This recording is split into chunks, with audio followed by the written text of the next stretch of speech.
I'm just going to get through with all of my apologies and everybody I'm going to offend right now, and we can just go on from there. Good afternoon. I have to tell you, I'm from Miami. And when I accepted this invitation, I thought it was going to be spring. I was wrong. I want to give some brief remarks, and then I had thought we were going to go to questions. They tell me we're not set up for that, so unless some of the tables in the front want to ask questions that I can then repeat, I'm going to stand here and I'm going to ask myself questions. Because though getting paid to talk on TV is really quite nice, I prefer to talk with, to hear what other people are thinking, to hear what other people around the country and what the diverse voices around the country are thinking and are interested in. First, let me tell you a little bit about myself. I was born in a small town in Nicaragua, and I had a charmed childhood. Until when I was about 6 years old and a civil war broke out, which culminated in a communist revolution in 1979. In 1980, my family fled to Miami, and my father stayed behind. He became part of the opposition forces, the freedom fighters. You'll remember, those of you that are old enough to remember the 80s. He was there trying to restore democracy. In Miami, my mom, my siblings, and I, we had to start from scratch. It was all new. A new language, new customs, a new town, no family, no structure. I ended up having the good fortune of going to the Sacred Heart, getting enrolled in the Sacred Heart School in Miami. And I always say, all the good things I've learned in life, I got taught by the Sacred Heart nuns. All the bad things I know in life, I learned from politicians. Probably those two early experiences have had a disproportionate effect on shaping my outlook in life. And by that, I mean the strife, civil war, political unrest in my home country, and being raised by the Sacred Heart nuns, being educated by the Sacred Heart nuns, going to an all-girls school. The first taught me the fact about coming from Nicaragua, having to flee your country, that it is so incredibly important to be engaged, to participate, to help shape your democracy, to help shape the future of your country, to help shape the government that is going to be a part of your life, to participate in politics, to have a voice, and not to be afraid to speak up, because if you don't do it, others will do it for you. And going to an all-girls school taught me that women rule. I didn't know anything else when I was growing up. I still don't know anything else. Women can make a difference. They taught me there are no boundaries. The only boundaries are the ones you set for yourself. Other people can't hold you back. Only you can hold yourself back. Going to an all-girls school also helped me start building something which I have grown throughout my life, which has helped me throughout my life, and is such a sustaining part of who I am today. It helped me build a sisterhood, a network of women friends, people who today are my mentors, and now I have mentees. That's when you know you're old. When when you went from mentor to mentee, you got old, folks. Some of my women friends I've known since childhood. Some I've known for only a few months. Some live in suburbia with 2 children and a cat. Others live in New York in apartments the size of the walk-in closets in suburbia with the women who live with a cat. Some have reached great economic success. Others are poor as hell. Some are stay-at-home moms. Some run multinational corporations and powerful national organizations. Some are supported by their husbands. Some make a lot more money than their husbands. Some have no husband. Some have boyfriends. Some have boy toys. Some have sex toys. And some have wives. Because a man, ladies, and listen to me, a man does not define you. Some keep popping out babies. Others baby their Yorkies. Having a diversity of friends makes my life that much richer and so much more fun. And I only have one rule that we keep for each other. We do not judge each other. We advise each other, we listen to each other, we rib each other, we make fun of each other, we support each other, we give each other frank, blunt, constructive criticism, but not harsh criticism. And every woman in this room knows that women can be the harshest judges of other women. Is that right? We don't tear each other down. And let me go back to that one golden rule. We do not judge each other. We all know what women tend to be. When was the last time a man walked into a room and you heard another man saying, "That suit makes him look fat"? Or, "My God, did you see his hair?" I mean, what was he thinking? And I do make one exception for this anecdote, and that's Donald Trump. Because I have heard other men comment about his hair. In fact, I've seen babies shield their eyes. I was at an Admirals Club watching TV a few days ago with a friend of mine, big, muscular, chairman of the board, deep voice, pinstripe-wearing macho man. And there was this segment on TV about this new Sheryl Sandberg notion that women should ban the word bossy. Have you all heard of that? You guys know what I'm talking about? All right, well, here's what I'm going to tell you. Be bossy. Be very goddamn bossy. Everyone is free to do as they like. But personally, I like the word bossy. I like to be referred to with the term that starts with these 4 letters, B-O-S-S. Be it bossy, boss, boss-like, boss woman, I will take any of them. They all work fine for me. And the reason we are bossy, and men, here I go, I'm apologizing now. The reason we are bossing is because men need instructions. I mean, men can't find anything. How many times do they ask you to help you, that they're desperate because they can't find the jacket they want to wear and it's right in front of them? How many times do they look in the refrigerator and they can't find anything to eat and there's food that you prepared that's right in front of them? We know men can't close a drawer. They can't put a toilet seat down unless we tell them so. And you know what? If it weren't for women, for mothers, for sisters, for wives, for girlfriends, for bosses, telling them what to do, men would go around in public scratching their privates. You know they would. You know they think that's okay. So my male friend, my big macho pinstripe-wearing friend that was watching TV with me at the Admirals Club, turned to me and said, we were talking about this entire bossy thing. He said, you chicks spend a lot of time on this life coaching stuff, telling each other what to do and what not to do. Men never do that. And as I think about it, I think he's probably right. Men never tell each other to lean in. They don't tell each other to ban the word bossy. They don't tell each other to dress for success. Again, I'm making an exception for Donald Trump. And they don't tell each other they have to lose weight. I think one of the best things about being a woman today is that most of us, particularly, and I'm talking in developed and modern countries like the one we're lucky enough to live in, we have the freedom to choose what to do, how we do it, and when we do it. A lot of women who came before us fought very hard to provide us that choice. We have to respect each other's freedom to choose. There is not one definition of success. Success is what brings you fulfillment and happiness. And that means different things to different people, to different women.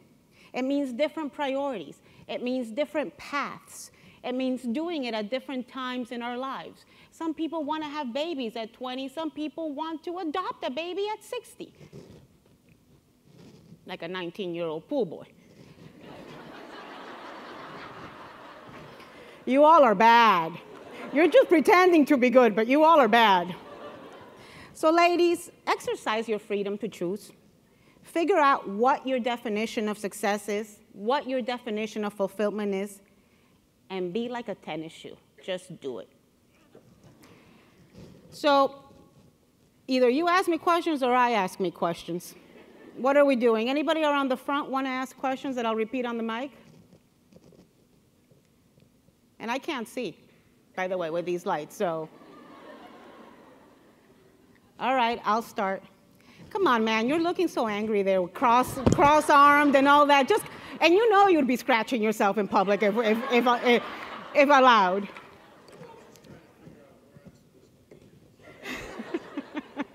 All right, you see, you need instructions. He said, I'm just trying to figure out where I need to be next. I mean, we're going back to my point that women need to be bossy, because if not, men would not know what to do. Things I get asked a lot are, how do you feel about being put in a niche on TV, in the Hispanic niche or the women niche? And frankly, I'm not in a niche, and I don't let myself be put in a niche. Now, if issues affecting women come up, am I the one that's going to talk about it? Probably. If issues affecting Hispanics come up, am I the one that's going to talk about it? Probably. But if Ukraine comes up, if sanctions on Venezuela come up, if debt ceiling comes up, I'm also the one that's going to talk about it. And I think for women, we need to lose this notion of being stuck in a niche and rather embrace the niche. Embrace the womanhood. Embrace the diversity that you bring to the table, because that is your asset, because that's your perspective.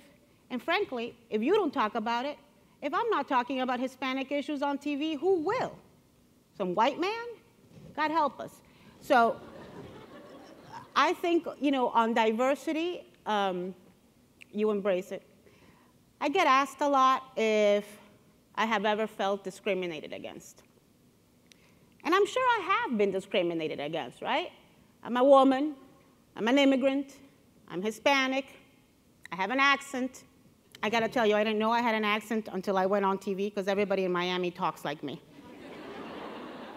And so when I went on TV, people, the people who didn't like what I was saying, and when you're talking politics, that's half the country. So the people that didn't like what I was saying would tweet me and write me and complain to CNN and ABC about my irritating Mexican accent. Mind you, I'm not Mexican. And the people who did like me would tweet me talking about my sexy Latino accent and asking for my numbers. So have I ever been discriminated against? Have I ever felt discriminated against? I go back, I think yes, probably I have been. The likelihood is I have been discriminated against. Woman, Hispanic, immigrant. But I can't tell you when that was. I can't think of one time when that happened. And that's probably because I don't acknowledge discrimination. I think discrimination against a woman or a Hispanic is the person who's discriminating problem. It's their problem. It's not my problem. And I don't acknowledge it, and I will not allow anybody to turn me into a victim of discrimination.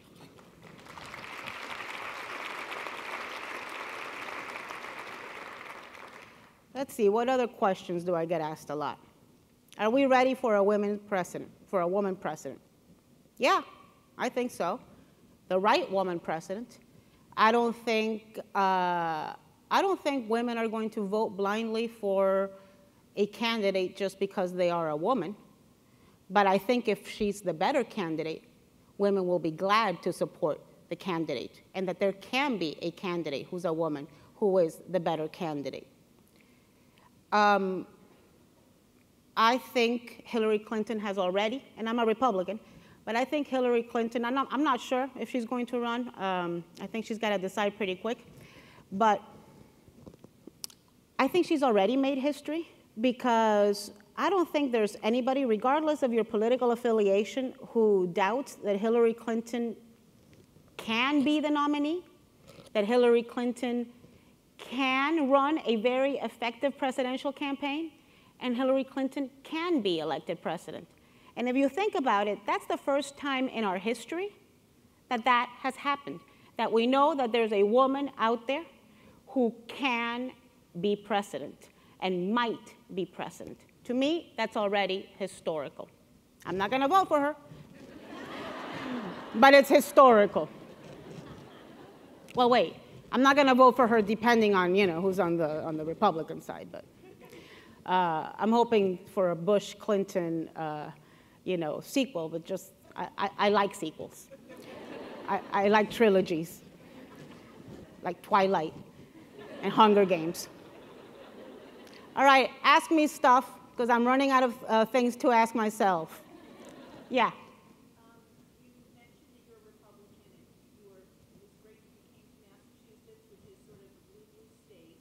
So you won't be surprised by the question, but it's wonderful to watch you on television because, you don't sometimes express conventional wisdom of your party. And I'm wondering what kind of pushback you get from other members of your party about that. She is saying that though I'm in a blue state, I am safe and do not need armed security. And she is saying that watching me on TV, I don't always express the conventional view of my party, and that's very refreshing, and what kind of pushback I get. Two things. One, I think the conventional view of the Republican Party is not exactly what you see on TV. And I'll give you a couple of examples. It's almost like with the rearview mirror. Objects are not as crazy as they appear in the mirror. The week of the same-sex marriage, of the Edie Windsor decision in the Supreme Court, I was scheduled to be on one of the Sunday shows. And, they'd bought the airplane ticket, they'd reserved the hotel, they'd sent me we were all ready to go. And on Friday afternoon, I get a call asking me what side of the issue I'm on. And I said, well, I think it's great. I can't be happier that this happened. This is a gift for the Republican Party. We're taking it out of politics. We're putting it in the judicial branch. This is terrific. I have a lot of gay friends. I have a lot of lesbian friends. They have the same rights I do. I'm thrilled about this. I get a call about 10 minutes later saying, well, you know what, Anna? We want to go a different direction because we want somebody that offers some contrast. So we're going to cancel you for this Sunday. I'm like, okay. I turn on the TV on Sunday, and there's Rick Santorum wagging his finger at Hillary Rosen. So, and when you look at the polls, 45%, 56% of Republicans under 45 support gay marriage. Now, if you listen to TV, you would think that every Republican wants to castrate every gay man. Well, that's not reflective of the reality. So I live outside of Washington, and I try to bring that perspective. I live in Florida, which is a purple state. I don't live in a red state, in a red world. I don't live in a blue world. I live in a multicolored, three-dimensional world. I have Democrat friends. I have Republican friends. I have holy roller, Bible-thumping friends. I have sinners for friends. So I think one of the things that we have to do as a country is get out of our comfort zone. For too long now, we've gotten used to just hanging out with and talking to and listening to and reading people that think just like we do. And I think that's causing us a lot of harm and marginalizing us and polarizing us as a country. Now, what kind of pushback do I get? There is a section, a fragment, a faction of the Republican Party that's kind of anointed and appointed themselves as the purity police. And think that there should be some sort of purity test that, of course, they've designed and they moderate and they grade and they administer that either defines you or doesn't define you as a Republican or as a conservative.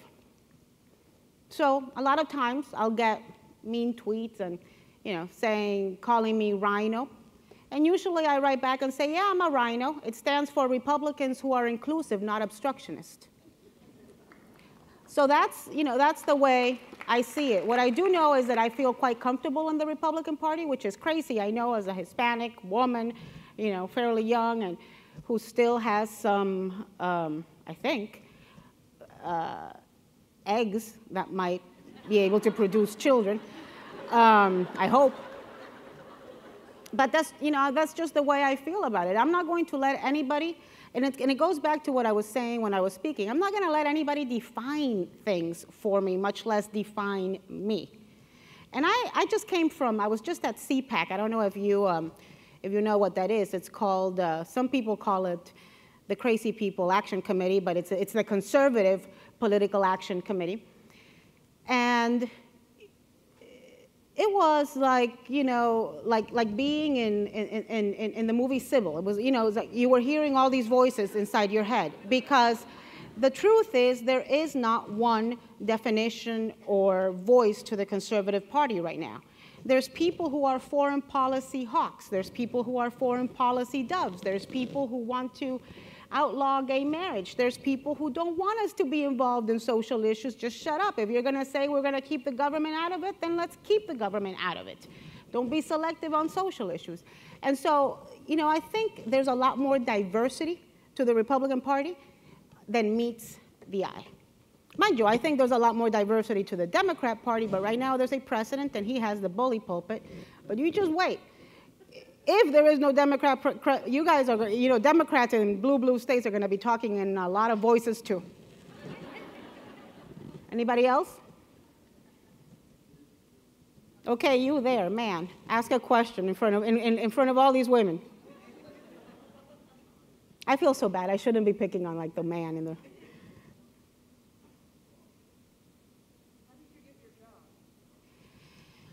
How did I get my, well, I'm a political consultant and I do private sector work, and then so I assume you're referring to the TV job? Yeah, I'm sorry, I don't even know who you are. Well, okay. My name is Anna Navarro, that's Anna with one N. I am a political strategist, I'm a political consultant. And part of what I do is that I'm a contributor on ABC and CNN on political issues. So thank you for not watching either of those networks. Thank you for your viewership.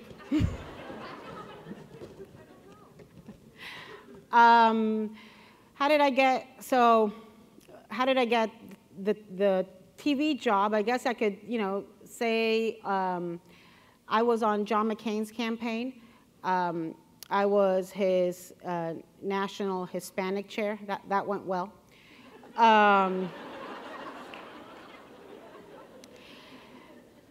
And I did a lot.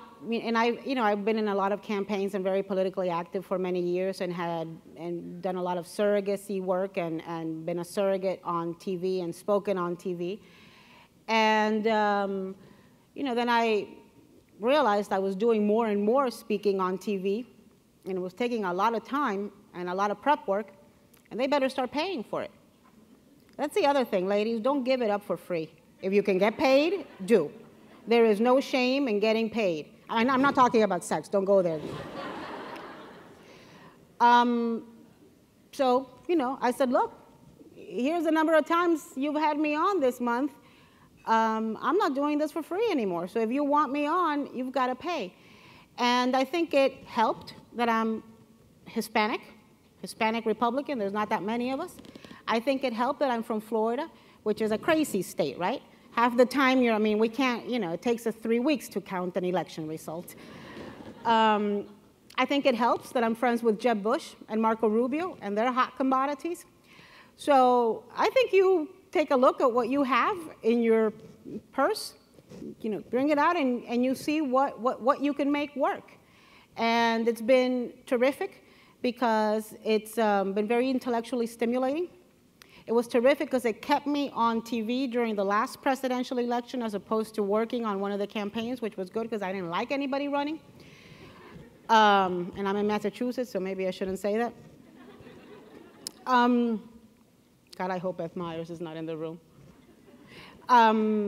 So it's been wonderful because it's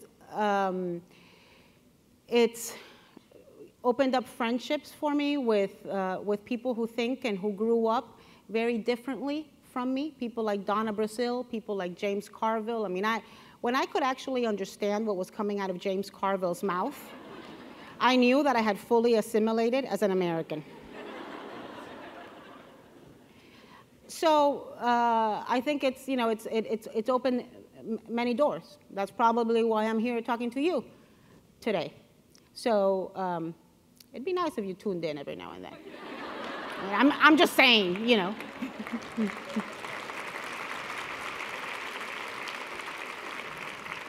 Thank God you gave him enough time to think up of a question.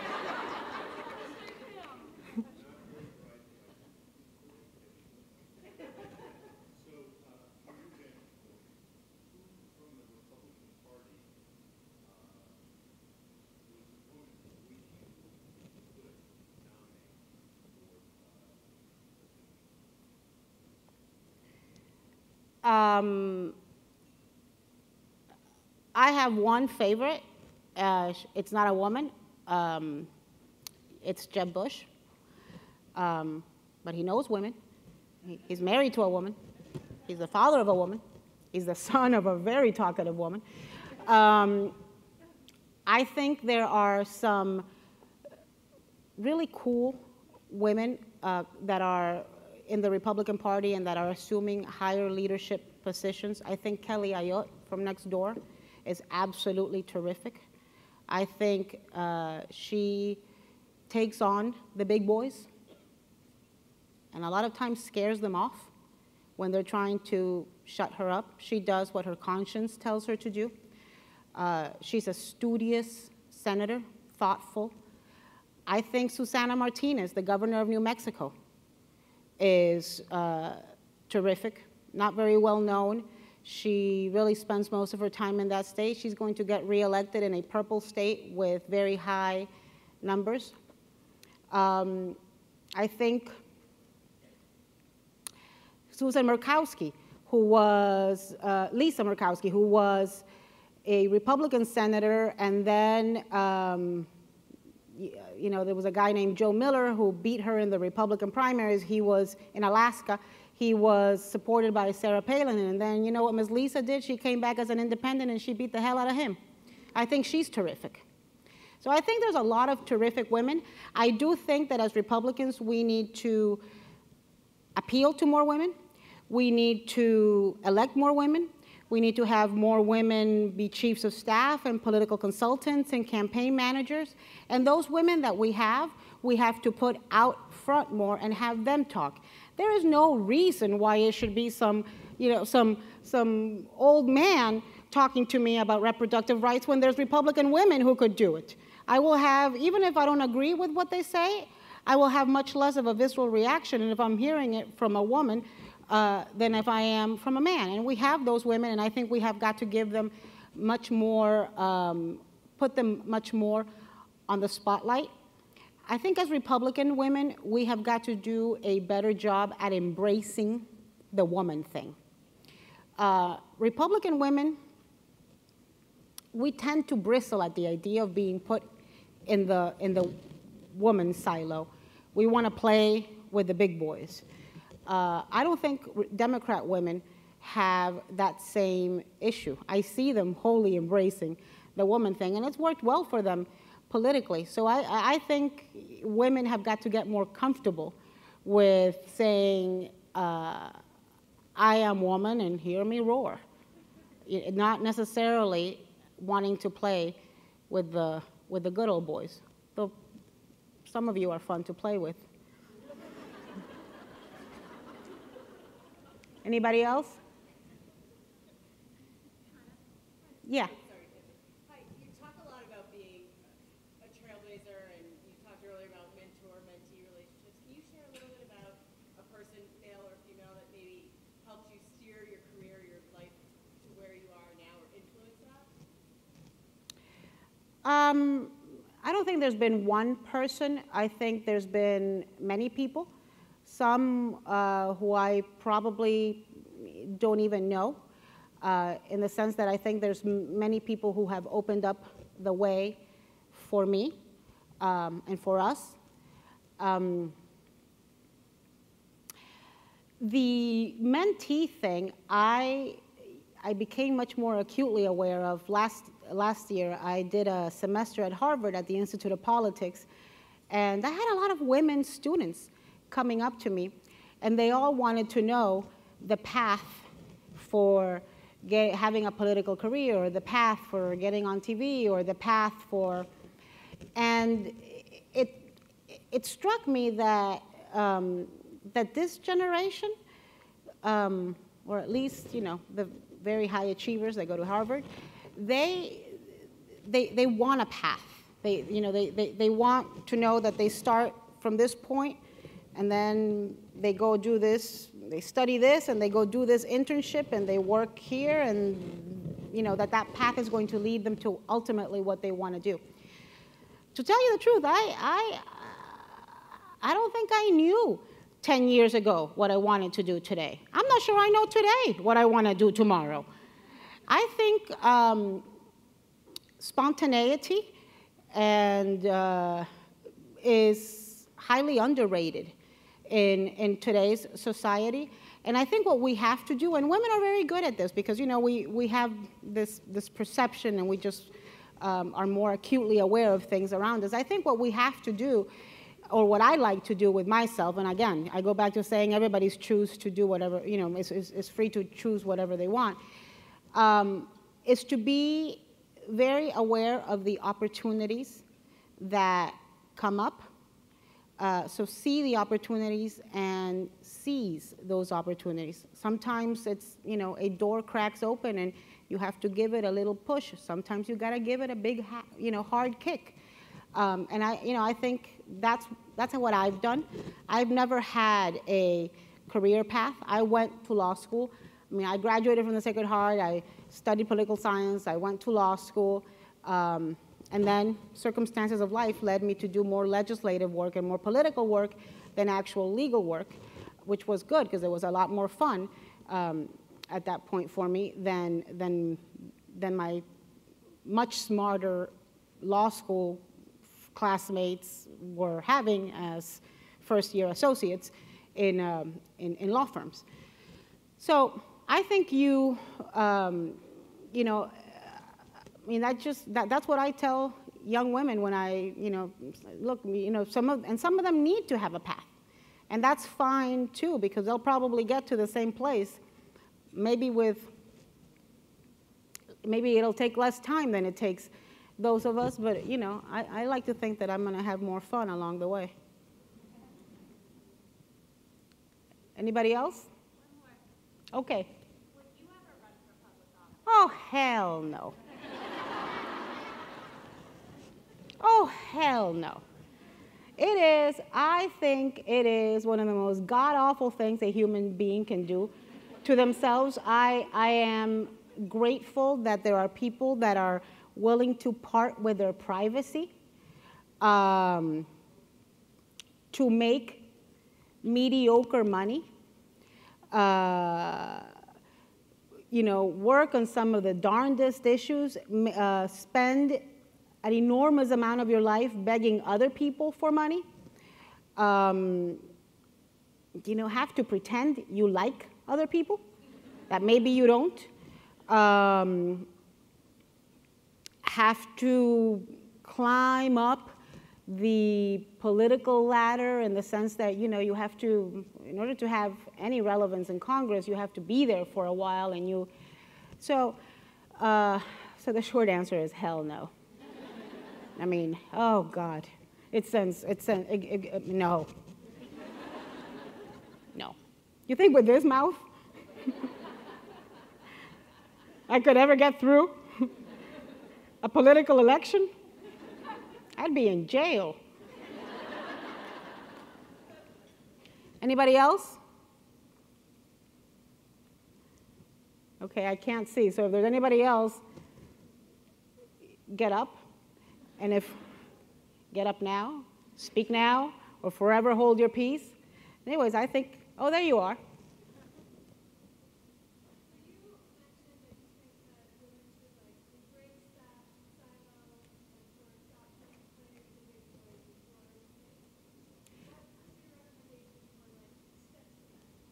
You see, you want a path. What did I tell you? They want a path. First, I don't think they're mutually exclusive.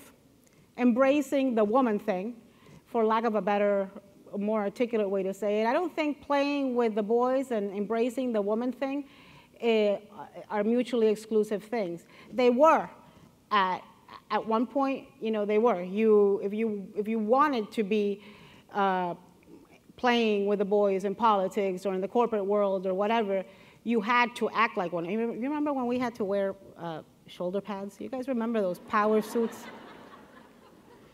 I mean, we all look like, you know, triangles and things like this. I don't think they are mutually exclusive.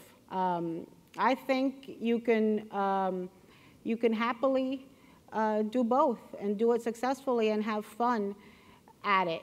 And honest to goodness, I have no path to anything. I have no roadmap. I got absolutely no advice I can give to you other than have some fun while you're doing it. Because really, you know, they used to tell me this, and I didn't realize how true it was until things began hurting in the morning.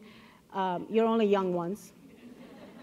And have fun along the way, because I think that makes a difference of what you project and what you can achieve. And with that, ladies and a few gentlemen, I'm going back to Miami. Thank you.